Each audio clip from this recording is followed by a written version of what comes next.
করতে, আর রান্না ছাতার মাথা করছে।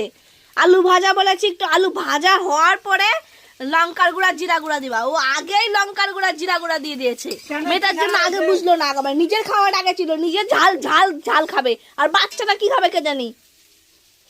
কি খারাপ হচ্ছে? খারাপ হয়নি, পারবা নিজে করে নিবা। পারবো না তো, নিচে পারো না। খাবার একদিন বানাতে বলেছি, তাতে পারে না, একদিন পারে। সারা জীবনে 11 বছর ধরে রান্না করে খাওয়াচ্ছি, তার বেলা কোনো ব্যাপার না। আর ওই একটা দিন বলেছে, তাতে পারে না। কারণ তুমি কেমন বাপ হয়েছো, রান্নার ডিউটি নিয়েছো, মানে ছেলেকে সামলাতে হবে, রান্না করতে হবে, বাসন ধুতে হবে, হাঁড়ি মাজতে হবে, সব করতে হবে।